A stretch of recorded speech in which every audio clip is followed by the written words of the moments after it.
परमेश्वर ने हमारी रहनुमाई की और हम परमेश्वर के निहायत शुक्रगुजार हैं कि परमेश्वर ने पूरे सप्ताह जो है हमें सही सलामत रखा और आज जो है हमारे बीच में नए भी लेकर आए और पुराने भी जो है आए हैं। हम आपका एक बार फिर स्वागत करते हैं। पूरे त्रिमास में जैसे कि हम जानते हैं कि हम मसीह और उसकी व्यवस्था के बारे में जो है वो सीख रहे हैं।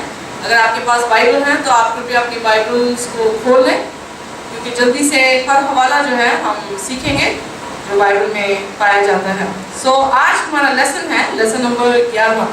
हमने इन दिनों में देखा कैसे यीशु मसीह व्यवस्था में कैसे पूर्ण रहे, कैसे प्रभु यीशु मसीह की टीचिंग में हम देखते हैं, चाहे वो पहाड़ी उपदेश हो, चाहे प्रभु यीशु मसीह की ज़िंदगी हो, हम देख पाए कि प्रभु यीशु मसीह और उसकी व्यवस्था अलग नहीं हुई। प्रभु यीशु मसीह व्यवस्था को लोप करने नहीं बल्कि उसको पूर्ण करने जो है वो आया था।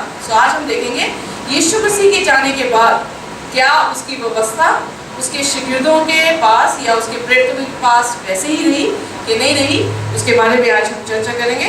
और इससे पहले रोमियो और उसका साथ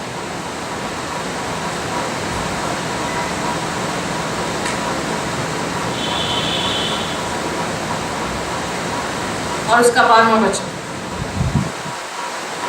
रोमियो उसका 7 और उसका 12वां वचन। कृपया मेरे साथ खोलिए और सभी मिलकर इस पद को जो है हम पढ़ेंगे। इसलिए व्यवस्था पवित्र है और आज्ञा भी ठीक और अच्छी है। यह हम ऑलरेडी जो है इस आयत के बारे में चर्चा कर चुके हैं, क्योंकि जब पौलुस की रोमियो का खत जब हम पढ़ रहे थे तो हमने वहाँ पे पाया कि कुछ ऐसी आयतें थी जिस आयतों में हमने पाया कि परमेश्वर का वचन अभी भी वैसा ही है जैसे उसने मूसा को शरीयत दी थी। मूसा की शरीयत और यीशु मसीह की शरीयत में क्या अंतर था हम ऑलरेडी सीख चुके हैं कि कोई अंतर नहीं था, पर एक अंतर जरूर था कि मूसा जो है वो मेमने को काटता था, पर यीशु मसीह जब खुद परमेश्वर हमारा मेमना जो जगत का मेमना बनकर आया, जब वो कटा तो उसने उस बलिदान को पूर्ण कर दिया। उस व्यवस्था को उसने जो है वो संपन्न किया। इसलिए बाइबल बताती है कि जैसे ये याद करने की आयत है कि परमेश्वर का हुक्म पवित्र है, उसके हुक्म पवित्र, उसके हुक्म न्यायी, उसके हुक्म भले हैं। जब हम तीनों कैरेक्टर्स को देखते हैं, ये कैरेक्टर जो है वो परमेश्वर का कैरेक्टर है, क्योंकि आप परमेश्वर को कहते हैं कि परमेश्वर पवित्र है। परमेश्वर को भजन लिखने वाला उसका 34 अध्याय उसकी 8वें पद में लिखा है कि परमेश्वर भला है। चढ़ कर देखो कि परमेश्वर भला है। परमेश्वर पवित्र है, परमेश्वर न्यायी है, परमेश्वर भला है। इसके बारे में हम जान चुके हैं कि अगर परमेश्वर की ये चरित्र है और वही चरित्र उसके व्यवस्था, उसके हुक्मों, उसके 10 हुक्मों में पाए गए हैं, तो इसका अर्थ ये है कि ना हुक्म जो है वो बदले हैं और ना ही प्रभु यीशु मसीह बदला है। क्योंकि इब्रानियों 13 उसकी 8 में क्या लिखा है, मैं आज, कल और हमेशा तक एक सा हूँ। उसी प्रकार से मलाकी की पुस्तक में लिखा, मेरा वचन कभी बदलता नहीं है। इसलिए हम देखेंगे कि यीशु मसीह की जिंदगी में तो हमने पा लिया कि यीशु मसीह जिंदगी में व्यवस्था जो है उसने पूर्ण की, कैसे उसने अपनी शिक्षाओं में व्यवस्था को जो है और मैग्नीफाई किया और बढ़ोतरी दी, उसे महिमा दी। और आज हम देखेंगे कि पौलुस की खतों में जब हम पाते हैं तो वो किस तरह से कहता है। आइए मैं से निकालिए रोमियो उसका 3 उसकी 28। सिस्टर रुबीना आप निकाल के लिखे रोमियो 6 उसकी 14। हिंदी वाले जितने भी हैं, क्रिस्टोफर आप निकालिए रोमियो 7 उसकी 4। रोमियो 3 उसकी 28 जो है वो इस तरह से कहती है, क्योंकि विश्वास से ही हम धर्मी ठहरते हैं, अपने कामों से नहीं। पौलुस यहाँ पर कहता है 3 उसकी 28 में कि हम विश्वास से धर्मी ठहरते हैं पर अपने कामों से नहीं। दूसरी आयत रोमियो उसका 6 उसकी 14, सिस्टर बिना पढ़ दीजिए।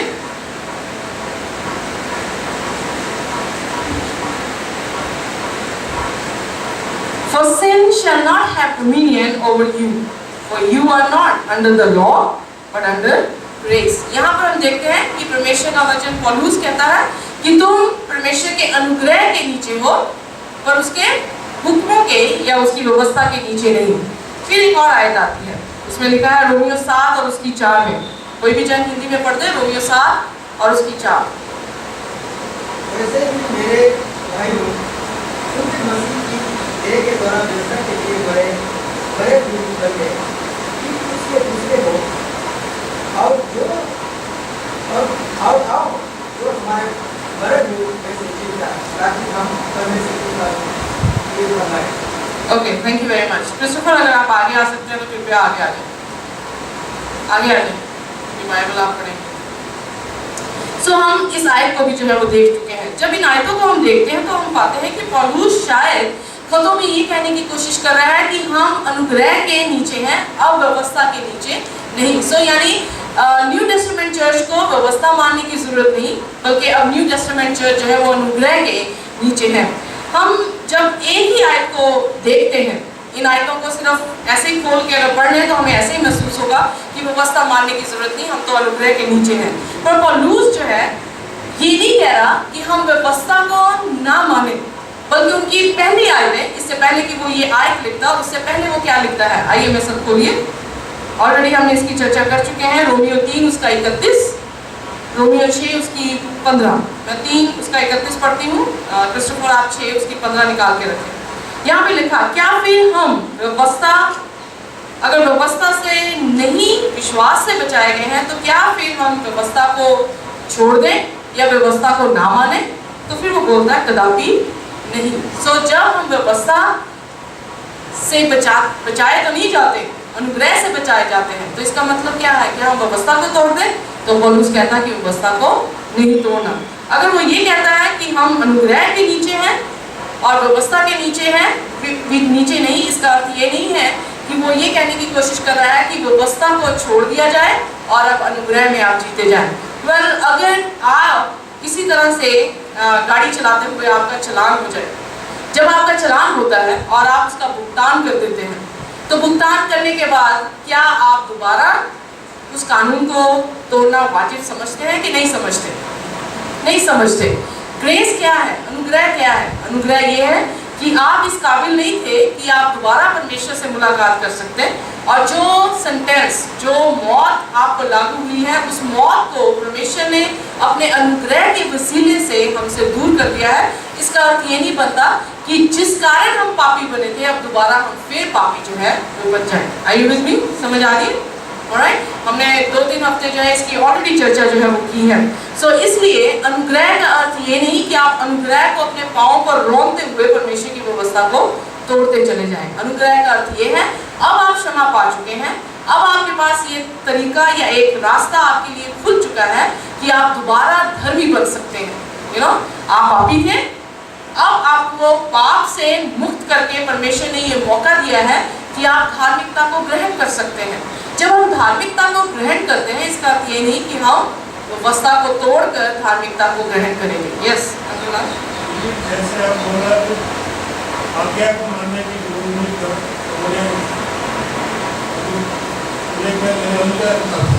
अनुग्रह किनारे पे जाना, अनुग्रह मैं पाप करता हूँ, मैं चोरी करता हूँ, मैं गुनाह करता हूँ, हमारे पास अनुग्रह के द्वारा जब रास्ता भी नहीं हुआ अनुग्रह करते हैं। इसीलिए प्रभु यीशु मसीह ने कहा कि तुम बार बार गुनाह मत करो, बार बार मुझे क्रूस पर ना चढ़ाओ, क्योंकि जब हम पाप करते हैं तो हम यीशु मसीह को दोबारा क्रूस पर चढ़ाते हैं। सो एक समय आता है कि बाइबल में लिखा कि जो कुछ भी तुम मेरे विरुद्ध में बोलते हो वो पाप क्षमा हो जाएगा, पर पवित्र आत्मा के विरोध में कोई भी पाप किया जाए तो वो क्षमा नहीं हो सकता, क्योंकि पवित्र आत्मा आपको बार बार पाप से परे रहने के लिए कहता है।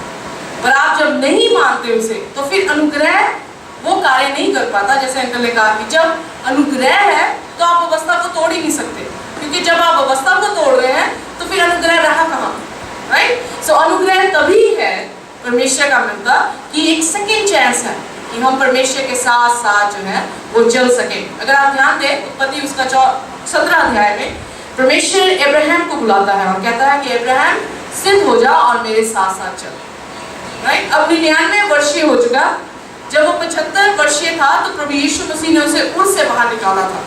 सो 99 अब एज का हो गया और परमेश्वर उसे फिर क्या कह रहा है? उसे बुलाता है। उसे क्या बुलाने को कहता है? तू सिद्ध बन और मेरे साथ साथ चल।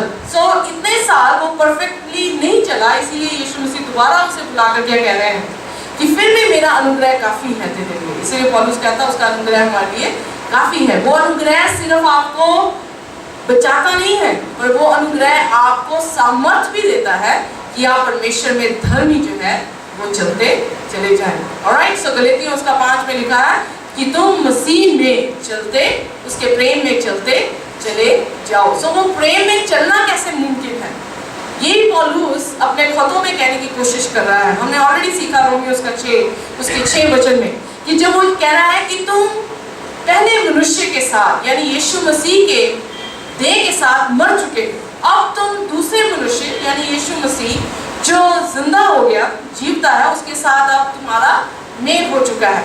उससे पहले वो आगे जो है 1 से अगर हम पूरे 7 पद तक देखें तो वहाँ पे ये कह रहा है जैसे एक औरत एक आदमी से ब्याही जाती है, जब तक वो आदमी मर ना जाए तब तक वो उसी के साथ विवाहता है, पर जब वो मर जाता है फिर उसके अनुमति दी जाती है कि वो दूसरे से विवाह जो है वो कर सके। सो आदमी का मरना, सो पुराने मनुष्य तब की बात करता है। रोमियो उसका 6 उसकी 6 में लिखा कहता है कि वो पुराना मनुष्य तब मर गया, अब तुम मसीह में एक नई सृष्टि हो। राइट, सो मसीह, इसलिए बैप्टिज्म जो है, बपतिस्मा जो है वो यही दिखाता है, आप मसीह में मरते हैं और फिर मसीह के साथ अपनी दुनियादारी में यानी अपने पुराने मनुष्यत्व में मर जाते हैं, फिर मसीह के साथ आप जीवित होते हैं और फिर अपना जीवन जो है मसीह के साथ चलाते हैं। अब प्रश्न ये उठता है, जब यीशु मसीह के साथ अगर आप बपतिस्मा ले रहे हैं, तौबा की है आपने और आपने अपने पापों का अंगीकार करके परमेश्वर को अपनाया है, जब आप मसीह को अपना लेते हैं तो जब मसीह आपके बीच में आ जाता है, क्या आप पाप कर सकते हैं कि नहीं? क्या मसीह आपको पाप करवाएगा कि नहीं? राइट, सो इससे हमें बिल्कुल सफाई से मिलता है कि पौलुस, जब इन खतों को हम रेगुलरली पढ़ते हैं तो हम पाते हैं पौलुस जो है वो पाप से जो मौत की कंडमनेशन हमारे पर आई है उसके बारे में चर्चा कर रहा है कि उसके साथ तुम मर गए हो, अब तुम मसीह में जीवित हो गए हो। मसीह में क्या? अनुग्रह में जीवित हो गए हो, यानी सेकंड चांस आपको जो है वो दे दिया गया है कि अब आप धार्मिकता में जो है वो चल सको। क्या अगर पौलुस इस तरह से कहता है, क्या दूसरे शिष्य जो हैं या दूसरे चेले जो हैं वो इस तरह से कहते हैं? आइए अपने ट्यूसडे लेसन को देखेंगे, क्योंकि पौलुस के बारे में हमने बहुत चर्चा की है। 3 हफ्ते हम पौलुस के खतों पर ही चर्चा करते रहे हैं। आइए देखिए पतरस और उसके व्यवस्था। पतरस एक ऐसा व्यक्ति है जो ज्यादा पढ़ा लिखा नहीं था, मछुआरा था। यीशु मसीह उसे बुलाता है और उसी समय वो अपने जालों को छोड़कर यीशु मसीह के पास चला आता है। पतरस के अगर कैरेक्टर को या उसकी जीवनी को देखें तो पतरस जो है वो सबसे आगे बढ़कर प्रभु यीशु मसीह के साथ होने वाला, क्योंकि जैसे हम देखें यीशु मसीह पानी पर चलकर आया तो पतरस ही था जो किश्ती से निकलकर कहता है प्रभु अगर तू है तो क्या है मुझसे कि मैं भी चलूं। तो जैसे यीशु से कहता है कि आ, तो वो झट से अपनी किश्ती को छोड़ता है और यीशु के पास आता है। यीशु मसीह जब उसे पूछता है, कोई भी सवाल पूछा गया, पतरस ही पहला व्यक्ति होता था जो उसे उत्तर देता था। तुम क्या समझते हो कि मैं कौन हूँ, लोग मुझे क्या कहते हैं? तो फटाफट पतरस जवाब देता है, प्रभु कोई एलिया कहता है, कोई मूसा कहता है, कोई नबी कहता है, तो तू क्या कहता है? तो उसने कहा प्रभु मैं तुझे परमेश्वर का पुत्र कहता हूँ। तो कहता है कि ये परमेश्वर की आत्मा के जरिए से तुझे खुलासा जो है वो दिया गया है। फिर हम देखते हैं कि जैसे यीशु मसीह ने कहा कि तुम में से मुझे कोई पकड़वाएगा, तो पतरस पहला था, सबसे पहले आंसर देता है, प्रभु सारे छोड़ सकते हैं पर मैं तुझे कभी नहीं छोड़ूंगा। यू नो, सो पतरस यीशु मसीह के बहुत ही करीब था।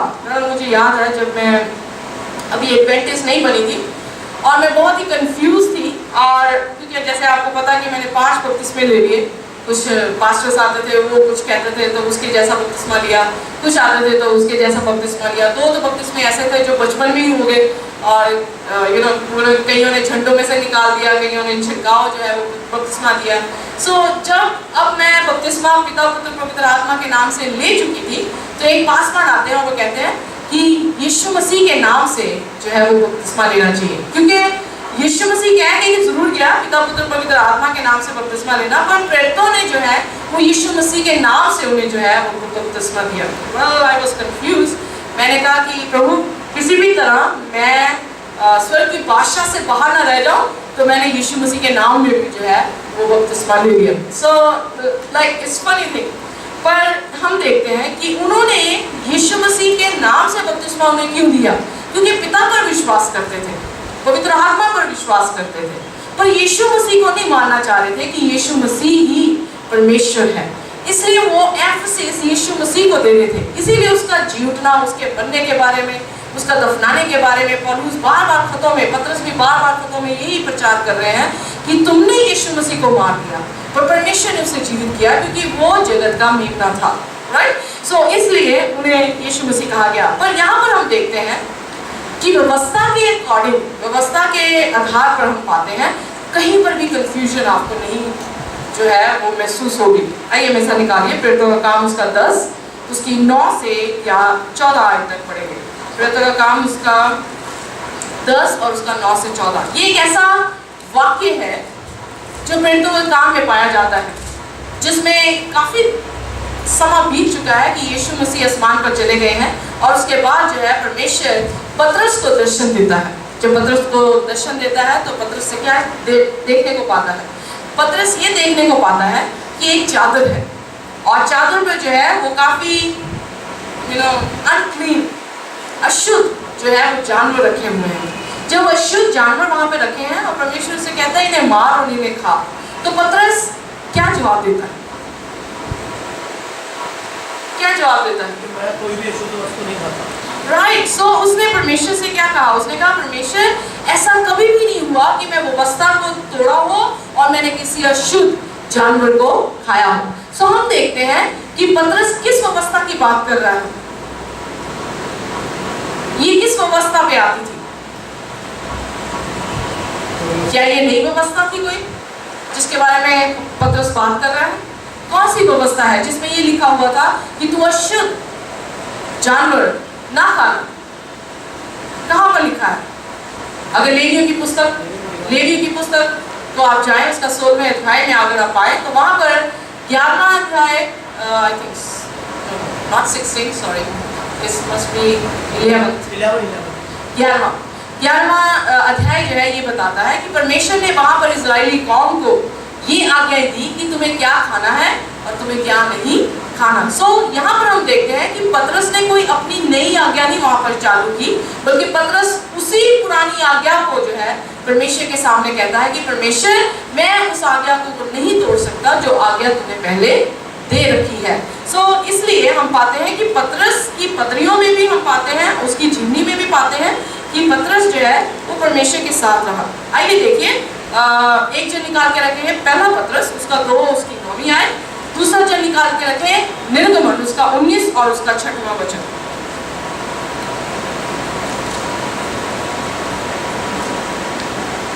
जल्दी से कोई भी पढ़ दे। पहला पतरस उसका 2 उसकी 9 सबसे प्रचलित आयत है। एडवेंटिस्ट चर्च में ये मशहूर आयत है जिसमें ये लिखा है कि तुम एक चुना हुआ वंश, राष्ट्रीय जातियों का समाज, एक पवित्र प्रजा और परमेश्वर की निज शक्ति हो। ओके, यहाँ पर लिखा है कि तुम चुने हुए वंश हो, तुम महायाजकों या याजकों का समाज हो, तुम परमेश्वर की निज प्रजा हो। तुम्हें अंधकार से निकालकर परमेश्वर किसमें लेकर आया है? ज्योति में लेकर आया है। सो ये पतरस कह रहा है, पर क्या ये वचन उसके खुद के वचन है या वो पुरानी व्यवस्था को दोहराता है? आइए मैं सब पढ़िए निर्गमन उसका 19 उसकी 6वीं आयत।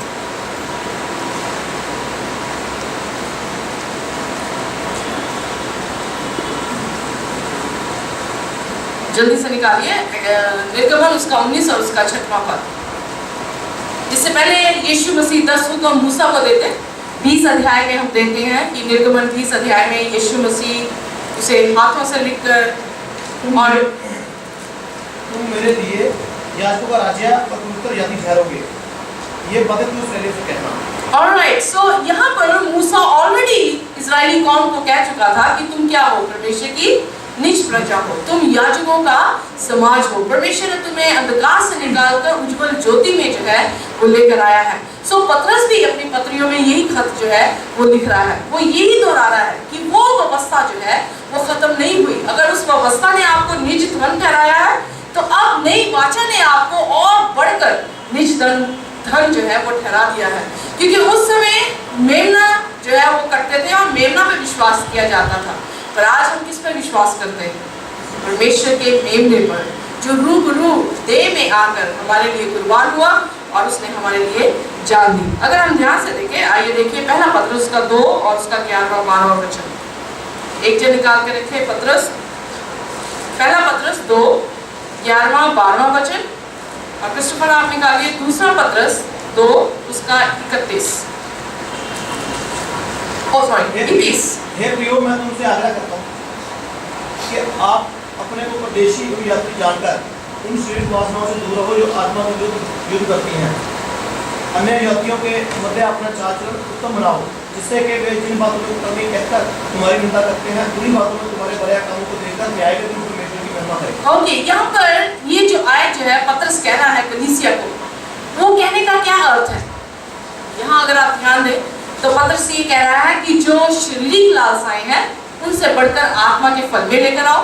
फिर वो कह रहा है जैसे अन्य जाति कुकर्म करते हैं वैसे तुम ना करो, बल्कि भले काम करो, जिससे तुम्हारे परमेश्वर की जो आसमान पर है वो बढ़ाई हो सके। ओके, इन दोनों चीजों को जो है वो कंट्रास्ट में लेकर आ रहा है। पहली कंट्रास्ट में क्या चीज लेकर आया? क्या लेकर आया? अभी मैंने बताया,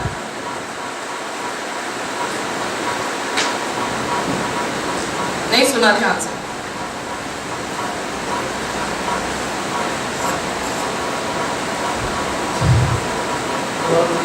हाँ जी, मैंने कहा क्या उसने कंट्रास्ट में लेकर आई बात, क्या इस आयत में कह रहा है?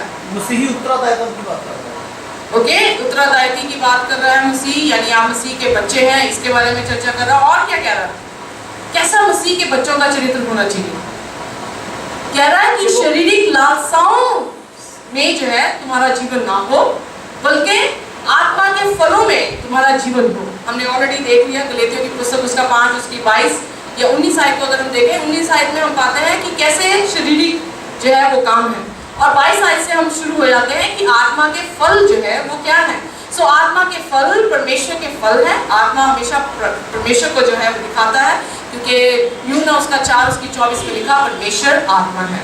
ऑलराइट, सो अगर परमेश्वर आत्मा है, आप में आता है, परमेश्वर के आत्मा के फल आप में आते हैं, तो इसका अर्थ है कि आप धर्मी इंसान जो है वो बन गए हैं। फिर दूसरी बात वो कह रहा है जैसे अन्य जातियों के कुकर्म है। कुकर्म का अर्थ क्या है? लॉलेसनेस, जो व्यवस्था को नहीं मानते, जो बुरे काम करते हैं। लेकिन तुम यहाँ पे ये नहीं लिखा गया कि जैसे अन्य जाति को कर्म करते हैं, यहाँ पे ये लिखा गया है कि जिससे वे अन्य जाति, जिससे वे जिन बातों में कुकर्मी कहकर तुम्हारी निंदा करते हैं, तो तुम्हें कुकर्मी कहकर तुम्हारी निंदा करते हैं। ऑलराइट, आगे बढ़ दीजिए फिर। और उन्हीं बातों में तुम्हारे भले काम को देखकर न्याय के दिन परमेश्वर की महिमा करें। ओके, यहाँ पर आपके चरित्र को रिफ्लेक्ट करने वाली बात जो है वो आ रही है। कह रहा है कि लोग आपको देख के कहते हैं कि आप अच्छे लोग नहीं, आपके काम जो है वो अच्छे नहीं, पर ऐसा हो जाए कि आपके काम बदल जाए और फिर आपके बदले हुए काम, भले कामों को देखकर परमेश्वर की वो क्या करें?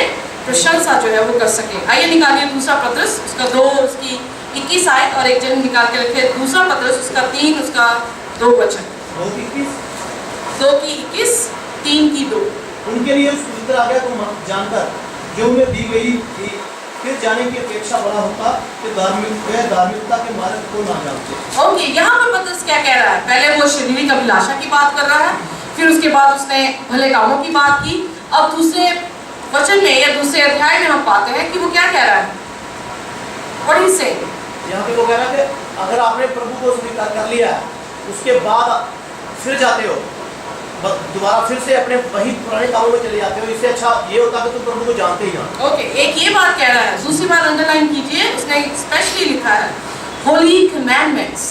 ओके, जो पवित्र व्यवस्था आपको दे रखी है, दी नहीं गई, अभी की बात नहीं कर रहा, वो पुरानी व्यवस्था की बात जो पहले से तुम्हें दे दी गई है। अगर तुम जानकर भी अपने कदमों को उससे परे, उससे विपरीत लेकर चलते हो, तो बेहतर ये होता कि तुम उसे जानते ही ना, क्योंकि जब जानकर आप उससे मुंह फेरते हो तो आप ज्यादा दोषी बन जाते हो। कई बार जो है बहुत सारे लोग बाइबल नहीं पढ़ते, हम पूछते हैं क्यों नहीं पढ़ते, तो वो कहते हैं कि जितना बाइबल पढ़ोगे उतना ही आपको लेखा देना जो है वो बढ़ेगा। पर प्रश्न यहाँ पे उठता है, अगर आप बाइबल नहीं पढ़ते, क्या आपका लेखा उतना ही होगा या उससे बढ़कर हो जाएगा? ज़्यादा हो जाएगा, उससे ज्यादा हो जाएगा। क्यों ज्यादा हो जाएगा? क्योंकि हम पढ़ते नहीं परमेश्वर का वचन। राइट, क्योंकि बाइबल परमेश्वर ने आपको दे दी है, और अगर आप बाइबल को नहीं पढ़ रहे तो आप ज्यादा जो है वो दोषी ठहरते हैं। सो इस आयत से ये मत समझिए कि पौलुस पत्रस ये कहने की कोशिश कर रहा है कि आप बाइबल बेटर होता कि पढ़ते ही ना, तो आप दोषी जो है वो ज्यादा ना बनते। यहाँ पे वो ये बात कर रहे हैं कि जानना हमारे पास है लेकिन पढ़ते नहीं है, वो अलग बात है। बिल्कुल भी प्रभु के बारे में अपने जाना ही ना होता अच्छा था इससे तो वो ये बात करने की कोशिश या तो बिल्कुल ही हिंदू होते। हाँ, या कोई और धर्म में होते। बट हम दोनों चीजों में देखें, हिंदू के पास भी अगर आप रोमियोस का पहला अध्याय में अगर देखें तो पौलुस क्या कह रहा है? कह रहा जो मसीह को जानते भी नहीं है उनके पास भी कोई बहाना नहीं है कि वो परमेश्वर को नहीं जानते। चाहे आप इस तरह से ले लो, चाहे आप मसीह जीवन में ले लो, दोनों जीवनों में हम पाते हैं कि कोई बहाना नहीं है। नेचर, कुदरत ये बताती है कि कुदरत को बनाने वाला कोई परमेश्वर है, सो ढूंढो। ओके, बाइबल हमारे घरों में ये देखती है कि बाइबल वहां पर है तो ढूंढो, क्योंकि जो ढूंढेगा वो क्या करेगा? वो ही पाएगा। जो खटखटाएगा उसके लिए ही खोला जाएगा, जो उससे मांगेगा उसे ही दिया जाएगा। सो ये सबसे प्यारा प्रॉमिस प्रभु यीशु मसीह ने मत्ती उसका 7 उसके 7 वचन में जो है हमारे साथ वादा है। आइए आप देखिए Tuesday lesson John and the law. हम देखते हैं पौलुस परमेश्वर की व्यवस्था को अपलिफ्ट करता है। दूसरी बात हमने देखी, पतरस ने भी अपनी पत्रियों में जो पुरानी व्यवस्था थी उसी व्यवस्था को वो दोबारा दोहराता है। कुकर्म के कामों यानी व्यवस्था को ना तोड़ते हुए, परमेश्वर में भले काम करते हुए, सिद्ध बनते हुए और अपने अच्छे भले कामों से परमेश्वर की महिमा देने को जो है वो कहता है। आइए देखिए यूहन्ना, जो कि कहा गया है कि ये सबसे प्रिय परमेश्वर का प्रेरित था, बिलवड डिसाइपल, इंग्लिश में इस तरह से कहा गया है। अगर देखा जाए पतरस और यूहन्ना पहले ऐसे चेले हैं जिन्हें प्रभु यीशु मसीह ने अपने प्रेरितों में चुना था। पर यूहन्ना जो है, अगर आप ध्यान से देखें तो यूहन्ना थोड़ा गर्म मिजाज का जरूर था, क्योंकि एक दिन कह रहा है यूहन्ना यहूद कह रहा है कि आग ना मंगवा ले, जैसे एलिया ने मंगवाई थी तो इनको जो है वो बिल्कुल जला देते हैं। सो गर्म मिजाज का भी हम पाते हैं। फिर हम देखते हैं कि वो यीशु के साथ साथ चलता रहा, इतना साथ साथ चलता रहा, जहाँ पतरस चूक गया वहाँ पर यूहन्ना खड़ा रह गया। यू नो, क्रूस पर जब यीशु मसीह को हम देखते हैं कि वो लटका हुआ है, कोई शागिर्द नहीं था, कोई प्रेरित नहीं था, पर एक ही प्रेरित था और वो था यूहन्ना। सो इसलिए ये सबसे बिलवड है और इतना करीब है। बिलवड का अर्थ से मालूम पड़ता है कि वो बहुत ही करीब व्यक्ति है यीशु मसीह के साथ, जो है साथ जिसने अपना समय बिताया। जब वो 7 साल चल रहा है, ये देखिए यूहन्ना उसका 21 उसकी 25 आज में इतना करीब था कि जिसने मरते वक्त कहा कि मेरी माँ का ख्याल रखना। Right, so very good. So हम देखते हैं कि इतना करीब था कि उसने अपनी माँ की रिस्पॉन्सिबिलिटी किसी रिस्पॉन्सिबल इंसान को जो है वो देना चाहेगा। तो इसलिए उसने रिस्पॉन्सिबल पर्सन यानी यूहन्ना को जो है वो ये चुना कि वो परमेश्वर के माँ को जो है वो संभाले। सो आइए देखिए यूहन्ना उसका 21 उसकी 25 में यूहन्ना अपनी इंजील में क्या कहता है। और भी बहुत से काम हैं जो यीशु ने किया है, यदि वे एक एक करके लिखे जाते तो मैं समझता हूँ कि उससे लिखी जाती वह संसार में भी ना समाती।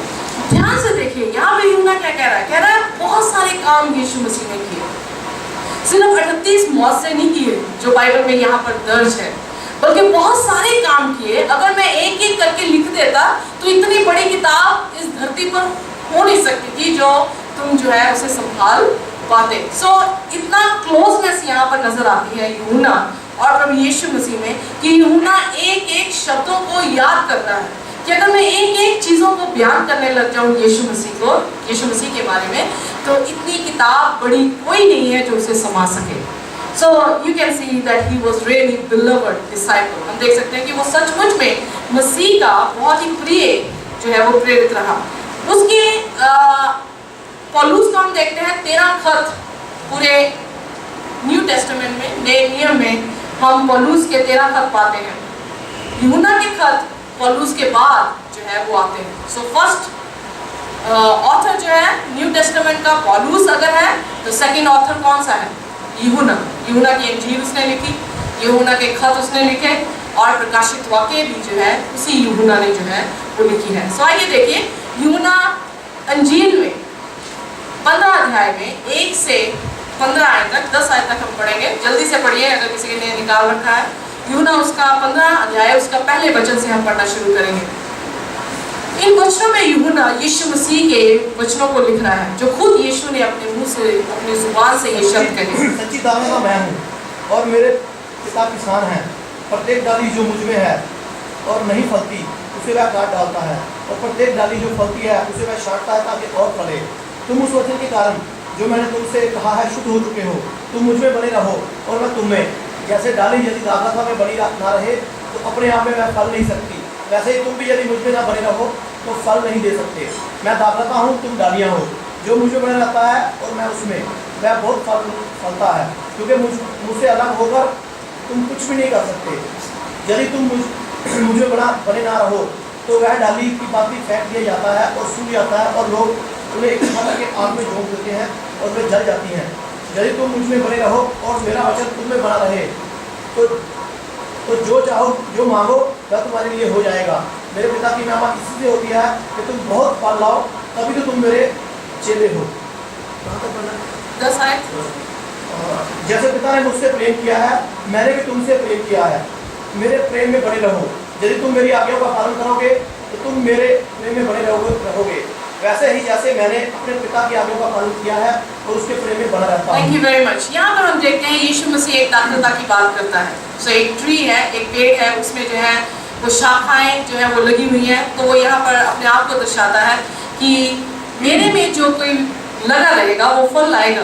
सो फिर उसके बाद कहता है मेरे बिना तुम कुछ भी नहीं कर सकते। क्यों ऐसा कहा कि मेरे बिना तुम कुछ नहीं कर सकते? बहुत सारे लोग कहते हैं हम यीशु के बिना जीवित रहते हैं। किसी ने ऐसा प्रश्न किसी इवेंजलिस्ट से किया, कहते हैं कि आप कहते हैं यीशु मसीह का लहू जो है पूरी दुनिया को साफ कर देता है, पर दुनिया में पाप क्यों है?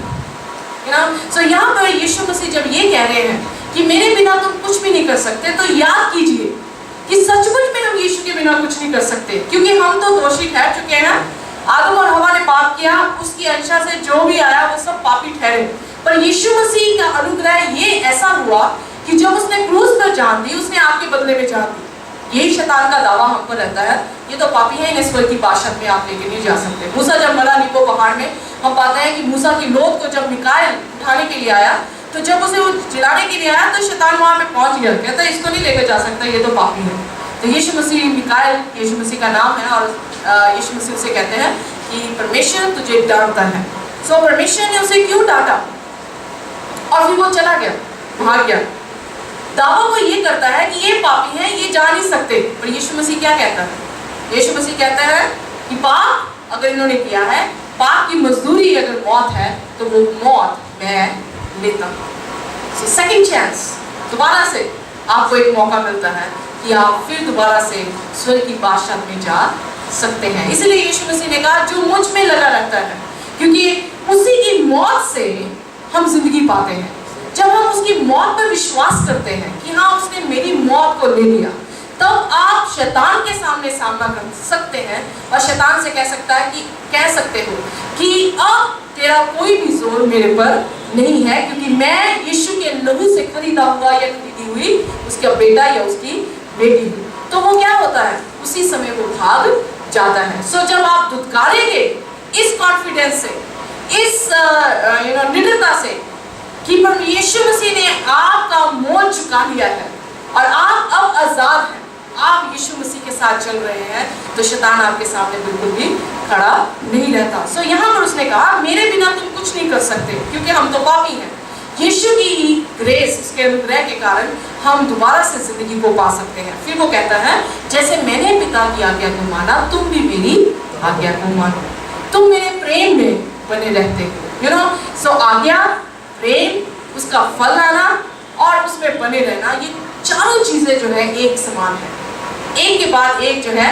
जैसे एक मोती पड़ता है तो उसके साथ साथ मोती अगले जुड़ते चले जाते हैं। सो अगर आप यीशु से प्रेम करते हैं, आप उसकी आज्ञाओं को मानेंगे। अगर आप उसकी आज्ञाओं को मानते हैं, आप उसके साथ बने हुए हैं। अगर आप उसके साथ बने हुए हैं तो फिर कोई भी ऐसी ताकत नहीं, ना जमीन और आसमान की, जो आपको परमेश्वर के प्रेम से अलग कर सके, क्योंकि आप परमेश्वर की कुव्वत से, अपनी कुव्वत से नहीं। इसीलिए माइनर प्रॉफिट क्या कहता है? ज़करिया की पुस्तक में लिखा, अपनी सामर्थ से नहीं बल्कि उसकी सामर्थ से है, अपनी ना तो बल से ना शक्ति से, पर उसकी आत्मा के जरिए से मैं बचाया जाता हूँ। सो परमेश्वर के साथ जो बने रहते हैं, उसका आत्मा आपके साथ बना रहता है, तो अल्टीमेटली आप फलों को लेकर आते हैं। जब आप फलों को यानी अच्छे कामों को लेकर आते हैं, तो फिर आप क्या है? सिद्ध होते चले जाते हैं। अब देखिए उसके बाद हम अपने नेक्स्ट लेसन में चलेंगे। आइए देखिए Wednesday lesson, James and the law. James, याकूब की पत्री जो है बहुत ही खूबसूरत पत्री है। अगर आप वहां पे देखें वो साफ साफ बोलता है पूरी कलीसिया को कि काम, विश्वास बिना काम मुर्दा है। अगर आप विश्वास कहते हैं कि हम विश्वासी हैं, अगर आपके काम ये नहीं बताते कि आप सच में विश्वासी हैं, तो फिर आपका विश्वास क्या है? मुर्दा है। सो यानी आप काम भी करते हैं, आप विश्वास भी रखते हैं। अगर आपने यीशु मसीह पर विश्वास किया है तो फिर आपके काम दिखाएंगे कि आप सचमुच में यीशु मसीह पर विश्वास करते हैं। कैसे काम दिखाएंगे? क्योंकि काम बताएंगे आप झूठ नहीं बोलते, क्योंकि यीशु मसीह भी झूठ नहीं बोलता। काम बताएंगे आप गाली नहीं बोलते, क्यों? क्योंकि यीशु मसीह भी गाली नहीं बोलता। काम बताएंगे आप हत्या नहीं करते हैं, क्यों? क्योंकि यीशु मसीह भी हत्या नहीं करता। सो आपके काम, जैसे हमने कल भी जो है वो सीखा, पास्टर थॉमस बता रहे थे, जब हम कुछ सोचते हैं हम करते हैं, जब हम करते हैं वो हमारी आदत में तब्दील हो जाता है, जब वो आदत बन जाती है वो हमारा चरित्र जो है वो बन जाता है। सो जो हम सोच लेते हैं वही हम करते हैं। सो हमारा काम एक ऐसा बेस है। सोचने में हमने यीशु मसीह पर विश्वास कर लिया, पर अगर काम नहीं किया तो फिर अगले कदम में चरित्र कैसे बनेगा? चरित्र कैसे जो है वो बनेगा। सो इसलिए सोचा हमने, विश्वास किया, पर अब हम कार्य में लेकर आए तो वो हमारी आदत में ढल गया। जब आदत में ढल गया तो क्या हुआ? वही हमारा चरित्र बन गया। सो इसलिए याकूब जो यीशु मसीह का भाई है, आइए मिसाल निकालिए याकूब की पत्री,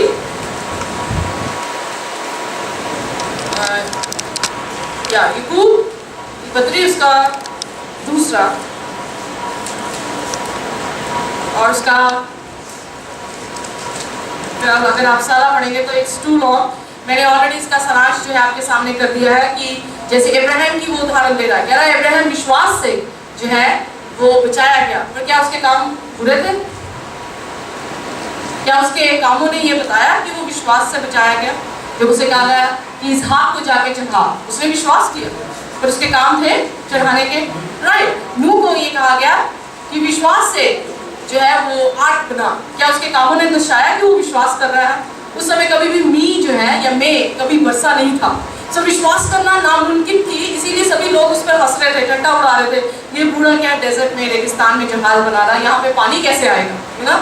उसने विश्वास किया और विश्वास के अनुसार अपने कार्य को भी दिखाया कि उसने इतनी बड़ी जहाज को जो है उसने बनाया, और 120 साल लगे उसे उस जहाज को बनाने के लिए। 120 साल वो यही प्रचार करता रहा, पर एक दिन यकीनन जैसा उसका विश्वास और उसका कार्य था वैसे ही मे बरसा, सब मर गए, पर जितने उस कश्ती के अंदर थे वो सभी के सभी जीवन को जो है वो पा चुके। सो आइए देखिए यहूदा की पत्री, याकूब की पत्री। आप घर में जाके इस पूरे याकूब की पत्री को अगर पढ़े तो वो साफ साफ ये कहता है कि उस पुरानी व्यवस्था को मानो कि वो व्यवस्था तुम्हारे कामों को दर्शाती है। यहूदा प्रभु यीशु मसीह का भाई है। आइए में से निकालिए कैसे हुई यीशु मसीह का भाई है। यहूदा की पुस्तक, उसका एक ही चैप्टर है, सो पहले पद से पढ़ना शुरू करें।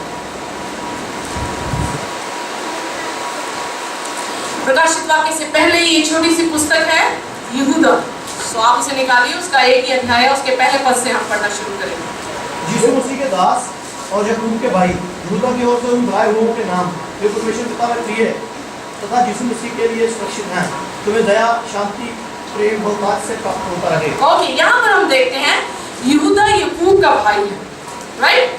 और याकूब जो है वो यीशु मसीह का भाई है। कहाँ पर ये लिखा है कि वो यीशु मसीह का भाई है? मत्ती की अंजील में अगर हम पाए तो मत्ती की अंजील में हम पाते हैं कि यीशु मसीह के भाइयों का नाम दिया गया है। उसमें जोश, उसमें यहूदा, उसमें याकूब जो है वो नाम दिया गया है। सो जब याकूब की आप पत्री को पढ़ेंगे तो वो याकूब कह रहा है कि मैं यीशु मसीह का भाई हूँ, तो ये यहाँ पे कह रहा है मैं याकूब का भाई हूँ। और जब यीशु मसीह देह में थे हम पाते हैं कि ये विश्वास नहीं कर रहे थे, उसके भाई उस पर विश्वास नहीं कर रहे थे, पर जब यीशु मसीह मर गया, आसमान पर चढ़ गया, तो हम पाते हैं कि जब उसके भाई 120 लोग जो है वो ऊपरले कमरे पर विश्वास से प्रार्थना कर रहे थे, 10 दिन प्रार्थना की, पवित्र आत्मा आया। सो उसमें जिक्र आता है प्रेरितों का काम उसका पहले अध्याय में कि उसके भाई भी, उसकी माँ माता मरियम थी और उसके भाई भी वहाँ पर क्या कर रहे थे? प्रार्थना में बैठे थे। सो वहाँ पर वो कन्वर्ट हुए। जब वो कन्वर्ट हुए, पवित्र आत्मा से भरे, यहाँ पे वो एक पत्री, एक अध्याय जो है वो लिखता है। आइए में से निकालिए यहूदा उसका 5वां पद। अब मैं तुम्हें याद दिलाना चाहता हूँ, जबकि तुम सब बातों को पहले ही जानते हो कि प्रभु ने मिस्र से एक कुल को बचाने के पश्चात उनको जिन्होंने विश्वास नहीं किया किस प्रकार नाश कर दिया। ओके, पहला इलस्ट्रेशन वो देता है मिस्रियों का, जब मिस्र से उन्हें निकाला और जब वो निकाल के आए, अगर आप ध्यान से देखें तो वो 40 दिन में कनान के हदों तक पहुंच चुके थे। और जब उन्हें शंका की, बुड़बुड़ाए, उन्होंने विश्वास नहीं किया, क्योंकि जब उसने 12 जसूस भेजे और उसमें से केलेब और जोशुआ भी था, और 10 ने आकर ये सुसमाचार दिया कि नो नो नो हम नहीं जा सकते, वो तो आदमी बहुत बड़े बड़े हैं, उनके गुच्छे हम देखो कैसे लाठियों पे लाद कर जो है लेकर आए हैं, उस जमीन को हम नहीं उस पर फतेहमंद नहीं हो सकते। तो क्या हुआ, सारे के सारे लोग जो है वो निराश हो गए। जब उन्होंने निराशा दी और लोगों ने बुड़बुड़ाया और कहा कि हम भला होते कि मिस्र में मर जाते, वहाँ पे हमें खाने को तो मिलता था, यहाँ पे हम मारने के लिए प्रभु यीशु मसीह ले आया, कनानी लोगों से हमें मरवाएगा। तो वहाँ पर यीशु मसीह, परमेश्वर का वचन वहाँ पर आता है और वो क्या कहता है, परमेश्वर का वचन कहता है अब तुम कनान नहीं जाओगे, तुम बियाबान में तब तक भटकोगे जब तक कि तुम लोग जिन्होंने विश्वास नहीं किया बन नहीं जाते, तुम्हारी अगली अंश नौजवान जो है 20 से नीचे वाले लोग जो है वो कनान देश में पहुंचेंगे। 40 दिनों में वो तय करने वाला सफर, जब उन्होंने ना शुक्रगुजारी की, ना विश्वास किया, तो वो 40 साल में बदल गया। उस 40 साल के समय के दौरान हम पाते हैं सब मर गए, सिर्फ केलेब और जोशुआ जिन्होंने बिल्कुल राइट टेस्टिमनी दी थी, विश्वासी टेस्टिमनी जिनकी थी, वो ही कनान देश में पहुंच पाए। पर जिन्होंने पाप किया था, अंधविश्वास किया था, वो सब के सब बियाबान में, जंगलों में जो है वो मर गए। अगली आयत पढ़िए प्लीज।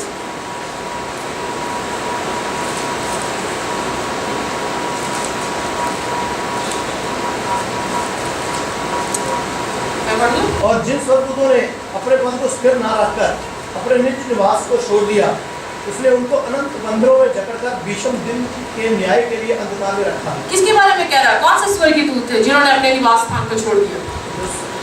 ये दुष्ट स्वर्गीय दूत की बात कर रहा है, यानी स्वर्ग में एक ऐसी जंग हुई। प्रकाशित वाक्य उसका 12 अध्याय में अगर हम पाए तो हम पाते हैं मिकाएल और उसके फरिश्ते और शैतान और उसके फरिश्तों के बीच में क्या हुई, जंग हुई, और परमेश्वर ने उन्हें क्या कर दिया, स्वर्ग से नीचे को गिरा दिया। यहाँ पर वो कह रहा है जिन्होंने विश्वास नहीं किया, जिनके काम अच्छे नहीं थे, विश्वास हमेशा काम को उत्पन्न करता है। अगर आप विश्वास करते हैं, काम नहीं करते। बहुत सारे लोग कहते हैं मेरा भाई, मेरा पति, मेरा पिता शराबी है पर विश्वासी बहुत तगड़ा है। पंजाबी चीज कहते हैं कि बहुत ही अच्छा विश्वासी है।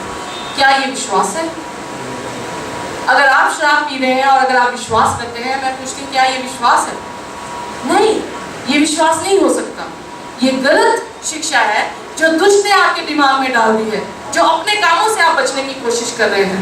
जो शराबी है उसे शराब छोड़नी होगी, यही उसके विश्वास को दिखाएगा। विश्वास बिना कार्य मुर्दा है, याकूब की पत्री में कहा है। यहाँ पे कह रहा उन्होंने विश्वास प्रभु यीशु मसीह पर नहीं किया बल्कि खिलाफत कर दी। जब खिलाफत की तो क्या उनका हर्ष हुआ, उन्हें आसमान से गिरा दिया गया, और अब अंतिम दिनों में उनका क्या हर्ष होगा? आखिरी लाइन में क्या लिखा, वो हमेशा की न्याय में, अंधकार में, यानी उन्हें अधोलोक में जो है वो डाल दिया जाएगा। अगली आयत पढ़िए प्लीज। जिस रीति से सदोम और अमोरा और उसके आसपास के नगर जो इसके समान ही घोर अनर्थता में लीन होकर प्राय शरीर के पीछे लग गए थे, वे कभी न बुझने वाली अग्नि के दल में पड़कर उदाहरण सबूत खड़े हैं। ओके, यहाँ पे सदोम और गोमरा की कहानी बता रहा है, जो पुरानी स्त्रियों पे जो है उन्होंने अपना मोह लगा लिया और उसके कारण जो है मर गए। उन्हें परमेश्वर ने क्या कर दिया, नाश कर दिया। यहाँ तक इतने वो गंदे थे कि जब फरिश्ते लूत के घर में आए तो वो उन फरिश्तों के साथ भी जो है वो गलत संबंध बनाने की कोशिश करना चाह रहे थे। परमेश्वर ने सिर्फ ये सारी इलस्ट्रेशन यहूदा परमेश्वर की एक्टिविटी की जो दे रहा है, वो यही बता रहा है कि जो विश्वास ना करे और जिसका विश्वास कार्य में नजर ना आए तो वो हमेशा का दंड जो है वो पाएगा। जो विश्वास करे उसका विश्वास कार्य में नजर आए, जो व्यवस्था को पूर्ण करे, जो परमेश्वर ने शब्द कहे हैं उस पर चले, तो वो हमेशा का जीवन जो है वो लेकर जाएगा। प्रेरितों में भी हम पाते हैं, हर एक पुस्तक अगर आप बाइबल की अच्छी तरह से पढ़े, आंखें खोलकर, क्योंकि यहाँ पे यहूदा कह रहा है बहुत सारे ऐसे तुम्हारे बीच में आ गए हैं जो तुम्हें गलत शिक्षा देने के पर है। वो उन बातों से तुम्हें हटाकर शिक्षा देने की कोशिश कर रहे हैं। वो ये कह रहे हैं अनुग्रह के नीचे हम हैं, अब हमें व्यवस्था मानने की जरूरत नहीं है। यानी अब बचाए आप गए हो, अब आप गंदे काम करो। क्या ये वाजिब है शब्द? सो अब आप अनुग्रह से बचा लिए गए हैं, उस अनुग्रह को उसकी तारीफ करते हुए अपने जीवन को सीधे मार्ग पर लेकर आओ और अपना जीवन यीशु मसीह को संपूर्ण तौर से दे दो, तो तुम क्या पाओगे? परमेश्वर ने जगत से ऐसा प्रेम किया, सभी पढ़िए। परमेश्वर ने जगत से ऐसा प्रेम किया कि उसने अपना इकलौता पुत्र दे दिया, ताकि जो कोई उस पर विश्वास करे वह नाश ना हो बल्कि हमेशा का जीवन पाए। मेरे भाइयों मेरे बहनों, यही सुसमाचार है। इससे हटकर सुसमाचार कोई भी आपको सुनाए। यूहन्ना क्या कहता है अपनी पत्रियों में, जो तुम्हें मैंने रोशनी दी है, अगर इससे हटकर भी कोई स्वर्ग से स्वर्गदूत आकर तुझे कोई शिक्षा दे तो उस पर क्या पड़े? लानत जो है वो पड़े। अगर सुसमाचार को प्रकाशित वाक्य उसके 22वें अध्याय में क्या लिखा है, अगर सुसमाचार में एक भी चीज कोई कम करके सुनाए या बढ़ाकर कोई सुनाए तो उस पर क्या पड़े? लानत पड़े, क्योंकि सुसमाचार खरा है। ये ऐसे व्हील्स हैं आपकी गाड़ी के, विश्वास और कार्य। ये ऐसे दो पहिए हैं जो आपकी गाड़ी को स्वर्गीय देश तक जो है वो पहुंचाएंगे। इसीलिए छोटे बच्चे एक गाना गाते हैं, गाड़ी बनाई दूर देश हो जाती है ना, छोटी छोटी जीवन गाड़ी हाथ से नहीं बनती है, दूर देश को जाती है। दूर देश कहाँ? स्वर्गीय देश को जाती है। आपके कामों से आप नहीं बचाए जा सकते। तो परमेश्वर के जरिए से, उसके अनुग्रह के वसीले से, विश्वास के जरिए आप बचाए जा सकते हैं। जब आप विश्वास कर लेते हैं, आप कार्य में उसे विश्वास को लेकर आते हैं, वही आपको सिद्ध बना देता है, आपके करैक्टर को फॉर्म जो है कर देता है। यही गॉस्पेल है और यही हमारे लिए एक ऐसी खुशखबरी है जो हम इस वक्त तक पहुंचाएंगे। आइए अपने सिरों को झुकाएंगे और हम प्रार्थना करेंगे। कोई भी जन जिसे परमेश्वर की आत्मा अगुवाई करे वो हमारे लिए इस समय प्रार्थना कर सकता है, पर जोर से करे ताकि